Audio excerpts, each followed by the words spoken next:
Good afternoon, ladies and gentlemen, and welcome to another edition of the Democratic View. I'm the hostess. My name is Phyllis Italiano, and I have with me today, besides being a paisano, he also is a man I have probably the greatest respect for. I do, because I find you to be the most knowledgeable person about our area that we live in, which I'm very concerned about. His name is Bob DeLuca, and he is the president of the group for the East End. So, thank you for that warm introduction. well, first of all, why don't you tell people a little bit about you? Where were you born and raised? So I was born in Bridgeport, Connecticut. So if you ever take the ferry out of Port Jefferson, where you land is where I was born. My dad was a firefighter in the city. My mom was a librarian. We later moved out to Newtown, Connecticut, and I grew up there a little bit. And then the next town over, Bethel. And then most of my grammar school and high school was in sort of western, northwestern Connecticut. And then off to school I went to Fordham, right? And in the Bronx. Yep, in the Bronx, and out of there to the forestry school at Syracuse, and then from there here. So that was 1985. I was hired by then Group for the South Fork, my first job out of grad school. Oh. I worked there for a while. Then we had actually, at that time, worked toward the creation of something called the Suffolk County Office of Ecology, which did a lot of work on the Peconic Estuary program and a lot of work on the review of development proposals countywide. And I went there and worked there for about 9 years. And then I came back to the group, and I've been there ever since. And along the way, I spent some time teaching at Southampton College for about 15 years, environmental policy and stuff like that. So when you talk about the Peconic Estuary, what exactly does that mean? So for people who don't know. If you think about where Brookhaven National Laboratory is, and you go all the way out to Montauk Point, and then you go north all the way up to Plum Island, that large triangle of groundwater-fed bay, and that's the Peconic Estuary sort of watershed. So a lot of it's not just the water you're looking at, but it's all of the ground that feeds that. So you can think about sort of the northern edge of the South Fork, and a significant portion of the North Fork, which all feeds into that bay, and then all the Peconic River going all the way up through Brookhaven. And there's that bay is fed significantly by groundwater underflow, as well as obviously the ocean water, which comes in on a regular basis as well. So it can be very brackish in some areas because of all the freshwater input, and then more saline as you get closer out Gardner's Bay and toward Montauk and those areas. Yes, I mean, yeah. it's a rich and beautiful resource. You know, I'm on a website that I get from Suffolk County all about the water all the time, and it's sometimes very disconcerting to see that there are some places where there's trouble. Absolutely. I mean, good news, bad news. One of the things, and Stony Brook University and Dr. Chris Gobler have done a tremendous amount of work looking to help to find out what's going on, also in terms of highlighting all of the different areas where we have these harmful algal blooms, where because of too much nitrogen and not enough oxygen and warm water, you get the combination of circumstances that allow algae. We do have algae that should be there, but when it gets out of control, like many pollutants are like a resource out of place. Okay, so if that algae takes over, and it's not in balance with the rest of the ecosystem, you have problems, right? So you can end up with less oxygen, you can end up clouding the water so that the fish can't see where they're going.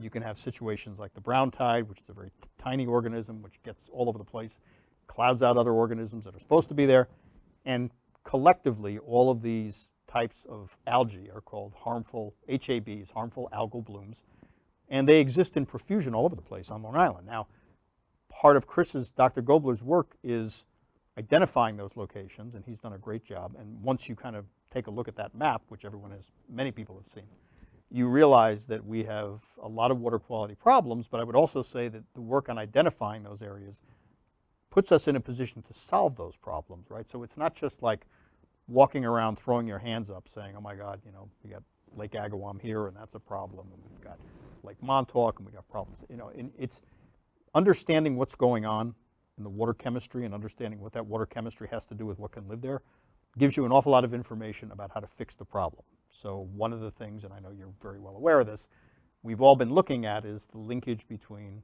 our wastewater, and our surface water. That's exactly what I was going to say, because, you know, I have written down, I guess it must have been from you, 1950, there were 250,000 people that lived in Suffolk County, and then 1960, it was, you know, by 1970, it was like 1,000,003, and with the least restrictive sewering. Yeah, I mean, we didn't, you know, and a couple of things to think about, right? When you're building on Long Island, like where I come from, certain places you want to build, you have to blow up rock. It's not easy, right? Long Island is sand for the most part. Yes, You're digging in sand, it's easy to build quickly, there's not a lot in your way. that's right. And that expedited the development of Long Island from west to east.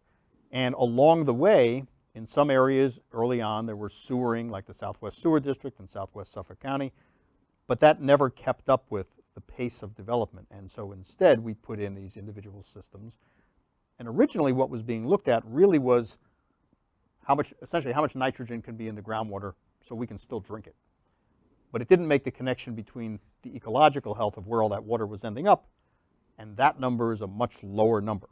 So we now know from Dr. Gobler's work and other research that that amount of nitrogen coming out of our septic systems, even in areas where it may be okay for our drinking water purposes, and maybe even that's, as more evidence comes along, may not be terrific, we got a problem, because the systems that we put in the ground that we're managing for one particular issue have an impact on another issue, which is the ecosystem. And now we're starting to understand where very low levels of nitrogen getting into the bays and harbors cause the conditions around which these harmful algal blooms can occur.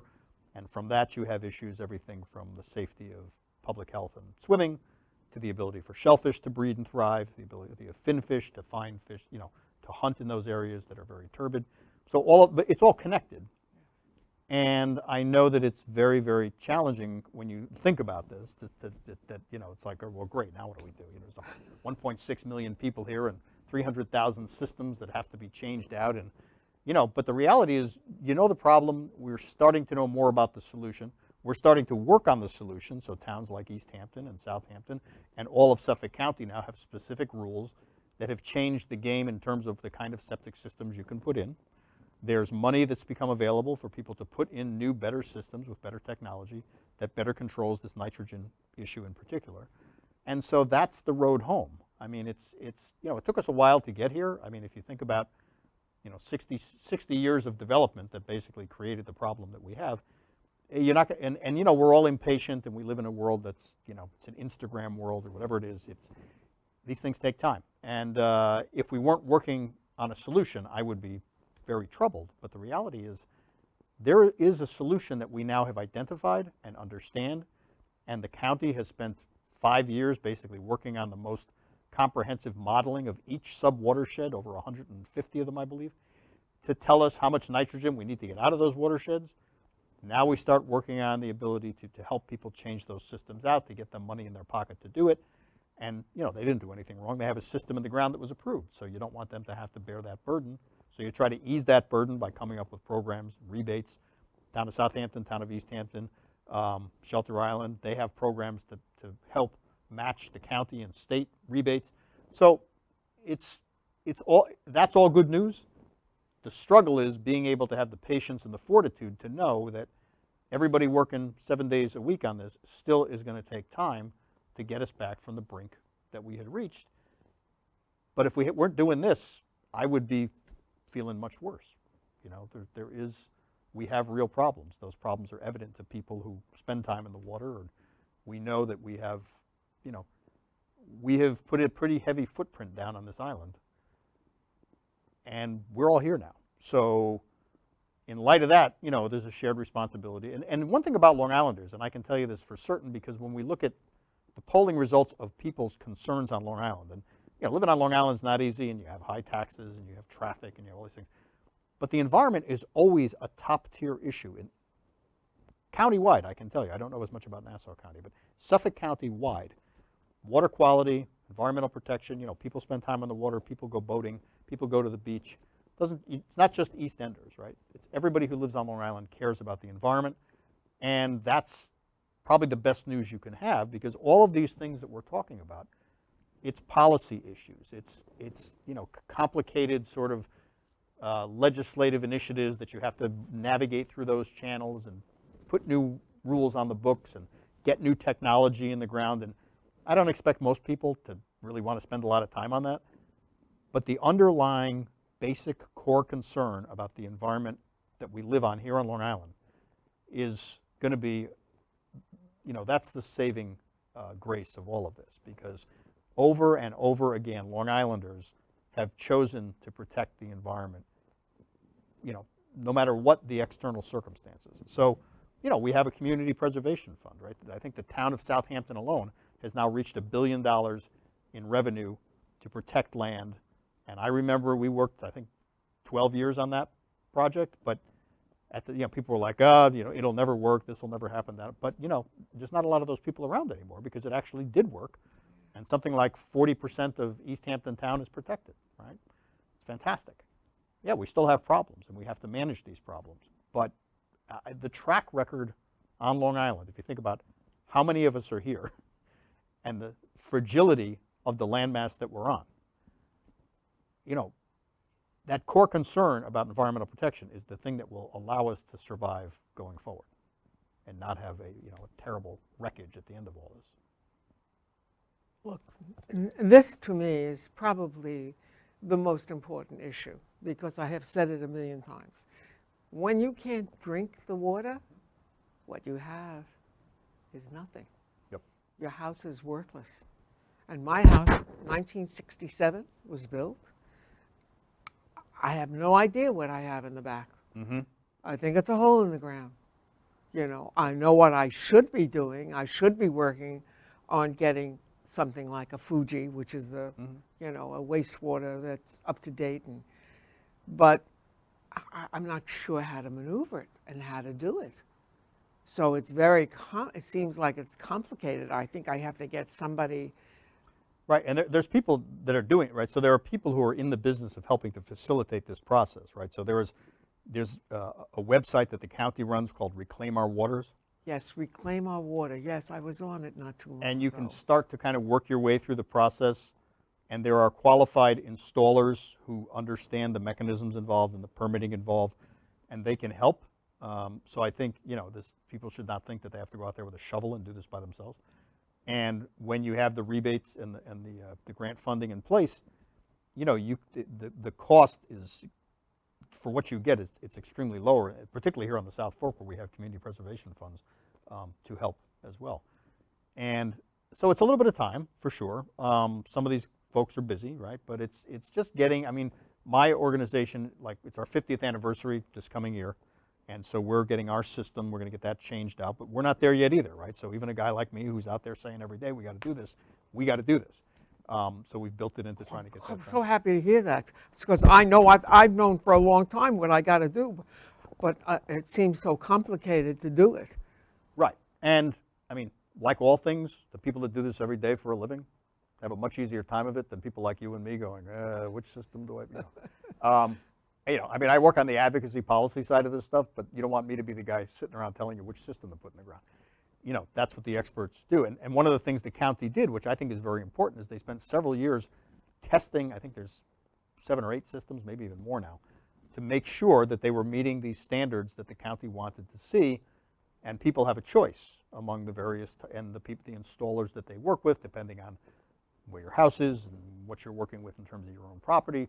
Those kinds of decisions, can be made individually on the property, in consultation with the installers. So all of that. So the other thing about this is there is a business side of this which is growing along with the public interest, the public financing, the environmental concern.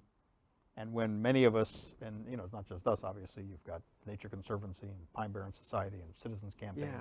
Lots of people, Baykeeper, many people working on this stuff. The effort is to create an initiative that doesn't just tell you what to do, but it helps you get those systems in the ground. And it provides as many people as possible with financial incentives to do that. And that accelerates the pace at which we can change out the old systems and get the new systems in. And then for new construction, the new construction requires a better technology than we were. Well, the new construction I'm not so worried about. It's the houses like mine that have been up for a while, and where I live in Springs, you know, there are a lot of houses that have been up for a long time, and I know they have probably just holes in the ground like I probably do. Yeah. And getting that changed and who to go to help you to do that kind of thing, it's a big thing. Yeah, it's a big step, but like I say, one of the benefits of the county's involvement here is that they can help you to sort of walk you through this process and point you in the right direction. You know, I'm not here to say take this installer over that installer, but there are people now in this business, and there are people that are now doing this county-wide, and so it's becoming easier from the standpoint of it being something that people have seen before, that installers have done before, and like everything else, as it comes up to scale, right? The price point is likely to go down a bit, and you're going to have, you know, the process will be easier. The people doing the work will have more experience, and so this, you know, we're only talking about a couple of years so far that we've been kind of I know. getting this done. So, you know, and I know a couple of years, like I have younger kids, right, and they say a couple of years to them is a lifetime, you know, but you know, it is not from the standpoint of policy of this measure. You know, the CPF didn't raise $1 billion in its first 2 years. You know, it took several years to get there. So that's all great stuff. And it's all been done with public purpose and public support and good political leadership, which, you know, despite all of the chaos that politics is, I will say that I think the environmental piece here in Suffolk County anyway continues to attract bipartisan support all the way along. And, you know, people have individual concerns one way or the other, but you know, the Suffolk County Legislature and the county executive and the town boards, these are not unintelligent people, and they understand what the public is concerned about. And this water issue is something the public continues to say, we care about it, Yes. we'll pay for it, we want clean water because that's the Long Island lifestyle, that's why we're here. That's right. You know, and that's very important. If you lived in a place where nobody cared, you'd see none of this. So from our standpoint, we feel that the public in general is a huge driver here. And that gives me, you know, I've been at this 40 years. That gives me, every day when I show up, that gives me hope when I run into people that will turn out and show up and figure out how to do things. And you know, that message goes back to their elected officials all the time. So the point of it is that you have to find like an engineer or somebody who is going to oversee this process? Yeah, we actually the group put together a website as well to kind of to help people understand the issue as well as talk more about this, and it's called Clean Water Cash, right? And Seawater? Clean Water Cash. Clean Water Cash. And the idea is, you know, you get paid for doing the right thing. Oh. But if you just, you know, Google Clean Water Cash or Reclaim Our Waters, these sites will help you understand the issue and also kind of point you in the direction of each town where there's a phone number and the people that are working on it at the town level and at the county level.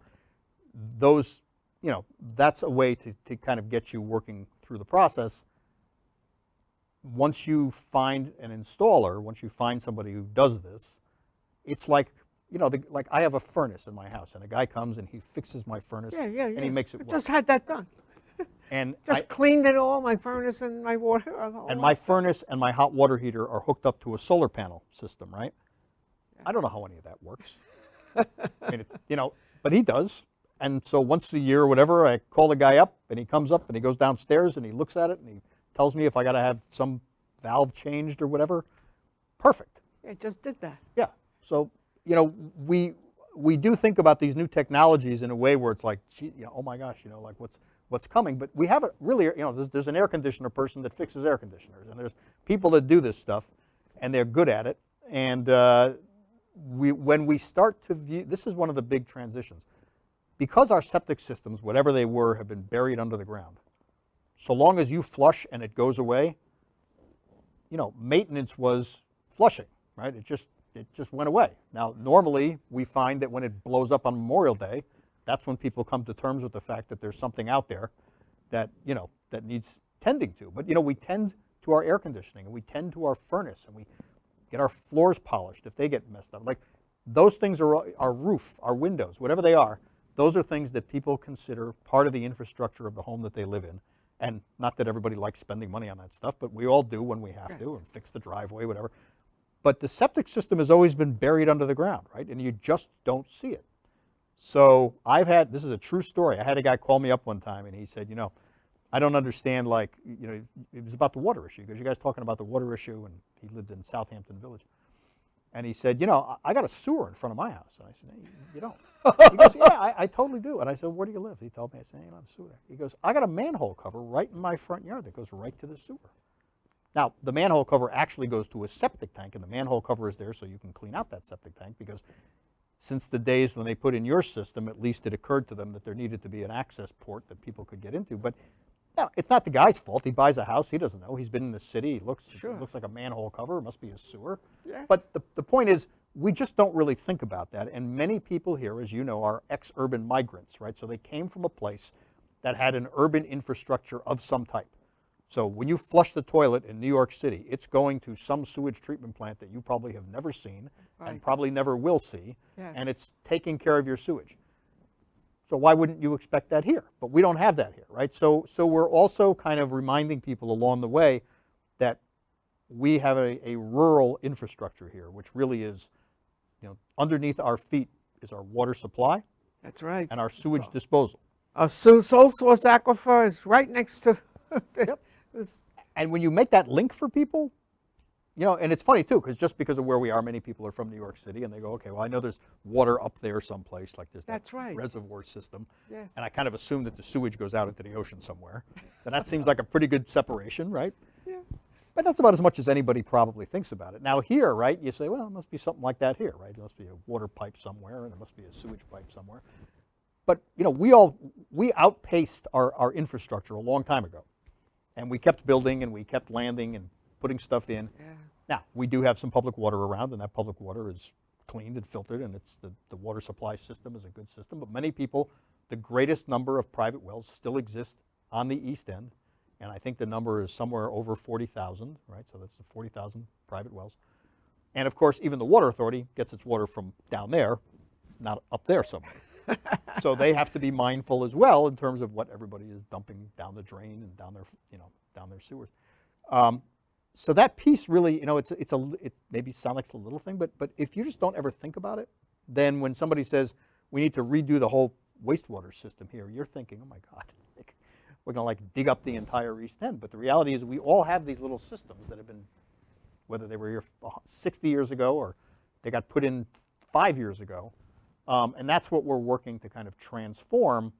But I want to give people some breathing room here, that it's not unlike other technology that you change out without, when you get a new furnace these days, right? Even a regular oil burning furnace is exceptionally more efficient than it was, than the thing that the house that I grew up in that had a giant thing in the basement that nobody went near, and it looked like a boiler from a ship, They're just better, and they're more efficient, just like cars. They don't look like they did 30, 40 years ago. So this is true with wastewater. And if we saw the wastewater system every day, we probably would be like, oh yeah, I'm getting a new furnace, and it's going to have new technology, and it's going to require me to do a couple of things, but then it'll be more efficient, and that'll be better, and I'll spend less money. We don't see the septic system. Very few people have ever even seen a septic system. I mean, you may see it going by on a truck or something, but most people, it's not a bad thing, but unless you're a guy like me that's spends their time thinking about this and looking in holes in the ground, you're not going to see a septic system. So why would you know this, right? So my feeling is we're starting fresh, we're starting new. I put great faith in the public support for the environment, and I think that's how we're going to get out of this. Okay, so how do you start? You have to first find the engineer to Yeah, so you want to, it's good if you know where your septic system is. Right? Some people do, some people don't. It's also good if you've had somebody who's worked on your system previously. You might just be able to call them up and find out what you have under the ground. County Health Department has a lot of data about maybe since the 70s, but before that, not so much. That kind of information, knowing a little bit about where your tax map number, where you're located in the world, those are the things that when you go to the county site, you'll be asked, what's your address, tax map number, that kind of thing. That will start you on the process of, figuring out what needs to be done on your particular piece of property. And there are qualified installers that, pretty sure that list is updated on the county site. And these are people that do this kind of work. And most of the people in the business, if they don't do it because they may just be, people that clean out systems, they may know somebody who's in the installation business. Yeah. Check with those people. And then those folks, you'll have a conversation with, and they'll talk about what needs to be done, probably come out, take a look around. Because, the other thing about this, I know this from having worked at the health department, where septic systems have wound up over the years, like under somebody's patio and those kinds of, you'd like to know that, right? Because nobody thinks about it. But the easier ones are the pipe that comes out of the main house drain goes to a place, and it's either a cesspool at the end of it, or it could be a concrete vault, like the septic tank, which we're more familiar with, and then a ring that leaches, the water from there. Then you're on your way. How do you find out what you have? Well, when you get qualified people to come take a look, it's knowing when the house went in is a big plus, right? Yes. Because if you're before a certain time or after a certain time, pretty sure you're going to either have a blocked cesspool or something like that.